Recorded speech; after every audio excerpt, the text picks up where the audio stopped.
Hello ವೀಕ್ಷಕರೇ, welcome to ಸರ್ಸುಲೋಕ್ಸ್.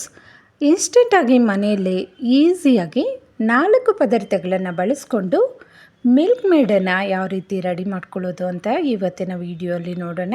ಇದನ್ನು condensed milk ಅಂತ ಸಹ ಕರೀತಾರೆ. ಔಟ್ಸೈಡು ತಗೊಳ್ಳುವಾಗ ಇದಕ್ಕೆ ಪ್ರಿಸರ್ವೇಟಿವ್ಸ್ ಎಲ್ಲ ಹಾಕಿರ್ತಾರೆ. ನಾವೇ ಮನೆಯಲ್ಲಿ ಇನ್ಸ್ಟೆಂಟಾಗಿ ಶುದ್ಧವಾಗಿ ರೆಡಿ ಮಾಡ್ಕೋಬಹುದು.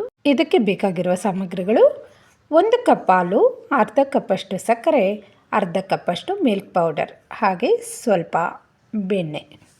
ಮೊದಲಿಗೆ ಒಂದು ತಳ ದಪ್ಪವಾಗಿರ್ತಕ್ಕಂಥ ಪಾತ್ರೆನ ಒಲೆ ಮೇಲೆ ಇಟ್ಕೊಂಡು 1 ಕಪ್ಪಷ್ಟು ಹಾಲನ್ನು ಸೇರಿಸ್ಕೊಂಡು 1 ಕುದಿ ಬರೋವರೆಗೂ ಅದನ್ನು ಚೆನ್ನಾಗಿ ಬಿಸಿ ಮಾಡ್ಕೋಬೇಕು.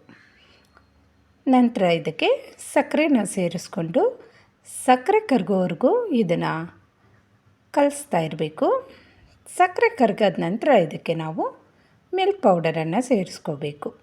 ಮಿಲ್ಕ್ ಪೌಡರನ್ನು ಹಾಕಿದ ನಂತರ ಇದನ್ನು ಗಂಟಿಲ್ದಿರ ನೀಟಾಗಿ ಕಲಿಸ್ಕೋಬೇಕು. ಮೀಡಿಯಮ್ ಫ್ಲೇಮಲ್ಲಿ ಇಟ್ಕೊಂಡು ಕೈ ಬಿಡ್ದಿರ ಇದನ್ನು ಕಲಿಸ್ತಾ ಇರಬೇಕು, ಇಲ್ಲಾಂದರೆ ತಳ ಅಂಟತ್ತೆ. ಈ ರೀತಿ ನಾವು 2-3 ನಿಮಿಷ ಕುದಿಸ್ಕೊಂಡ್ರೆ ಸಾಕು. ಇದು ಗಟ್ಟಿ ಆಗ್ತಾ ಬರ್ತಾ ಇರುತ್ತೆ.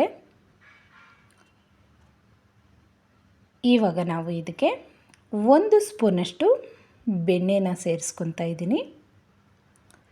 ಈ ರೀತಿ ಬೆಣ್ಣೆನ ಸೇರಿಸೋದ್ರಿಂದ ಟೇಸ್ಟು ಚೆನ್ನಾಗಿರುತ್ತೆ, ಹಾಗೆ ಇದು ನೋಡೋದಕ್ಕೂ ಸಿಲ್ಕಿಯಾಗಿ ತುಂಬ ಚೆನ್ನಾಗಿ ಕಾಣುತ್ತೆ.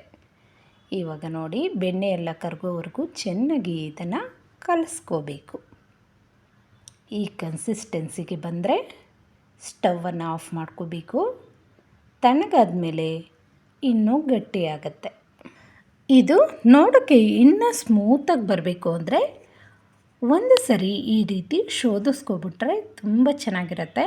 ಇಲ್ಲ ಅಂದರೆ ಒಂದು ಸಣ್ಣ ಮಿಕ್ಸಿ ಜಾರಲ್ಲಿ ಸೇರಿಸ್ಕೊಂಡು 1 ರೌಂಡ್ ಇದನ್ನು ತಿರುಗಿಸ್ಕೊಂಡ್ರೆ ಸ್ಮೂತಾಗಿ ತುಂಬ ಚೆನ್ನಾಗಿ ಕಾಣುತ್ತೆ.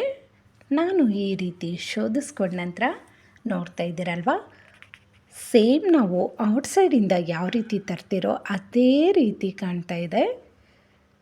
ಎಷ್ಟು ಈಸಿಯಾಗಿ ಮನೆಯಲ್ಲೇ ಇದನ್ನು ಪ್ರಿಪೇರ್ ಮಾಡ್ಕೋಬಹುದು.